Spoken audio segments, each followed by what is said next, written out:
زرداری صاحب کو ٹارگٹ پہ رکھنے کی، اور وہ سارا کہ اے اللہ میں تیرا شکر ادا کرتا ہوں تو میری دعا قبول کر لی.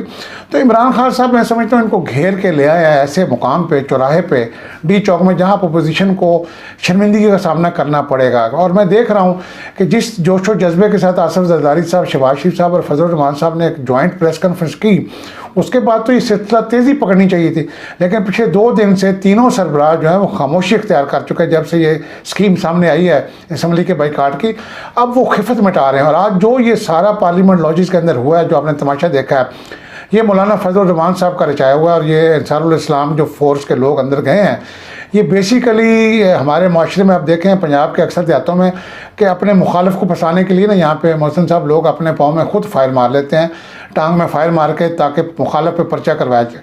تو آج وہی سیاست کا عملی مظاہرہ کیا مولانا فضل الرحمان صاحب نے، تاکہ یہ تاثر دیا جائے پاکستانی عوام کو کہ ہم نے تو ریکوزیشن داخل کروائی تھی اور ہم نے عمران خان صاحب کی حکومت کو گرانا تھا، مگر انہوں نے پارلیمنٹ لاجز سے ہمارے ایم این ایز کو اغوا کر لیا اور جیلوں میں ڈال دیا اور یہ کر دیا اور وہ کر دیا، تاکہ وہ ان کے پاس ایک خفت مٹانے کے لیے ایک وجہ آ جائے اور عوام سمجھے کہ نہیں شاید عمران خان نے کوئی ظلم کیا. حالانکہ ایسی کوئی سچویشن نہیں تھی، کوئی ایسا، یہ سب کچھ سیلف کریٹڈ تھا جو پارلیمنٹ لاجز میں. اور فوراً مولانا فضل الرحمان صاحب وہاں پہنچ گئے، خواجہ آصف صاحب پہنچ گئے، عباسی صاحب پہنچ گئے، تو یہ جو ہے نا یا صادق صاحب پہنچ گئے.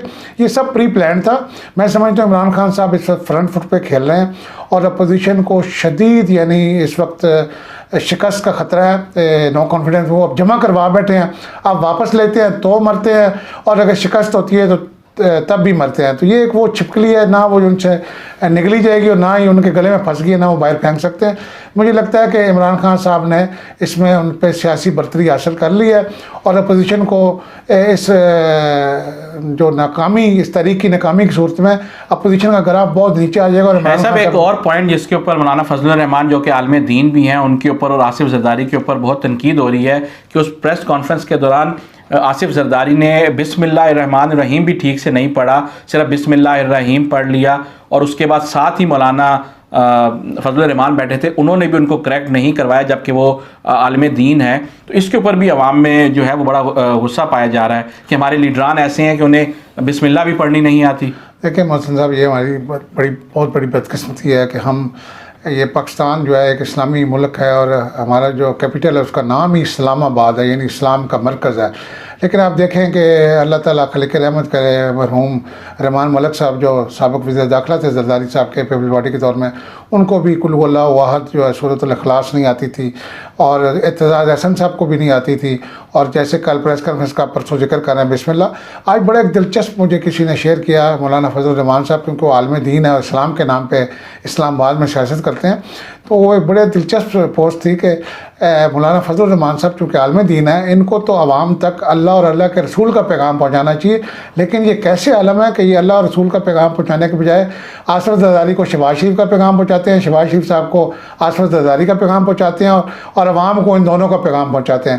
تو یہ بدقسمتی ہے کہ ہم نے یہ بنو امیہ کی سیاست اگر آپ تاریخ میں دیکھیں، وہ یہی تھی، اقتدار کے حصول کے لیے اسلام کا لبادہ اڑا گیا تھا. اور آج بھی یہ دیکھیں، یہ جو انصار الاسلام فورس ہے جس کو پارلیمنٹ لاجز میں اور یہ ایک اسٹیٹ کے اندر ود ان اسٹیٹ بنائی گئی ہے، آپ دیکھیں کہ مولانا فضل الرحمان صاحب یہ جو اتنی بہت بڑی تعداد میں ان کی فورس ہے انصار الاسلام، اس کو افغانستان میں بھیجیں، جب جنگ ہو رہی تھی افغانستان میں، اس کو کشمیر میں بھیجیں، اس کو فلسطین میں بھیجیں، اس کو عراق میں بھیجیں، شام میں بھیجیں.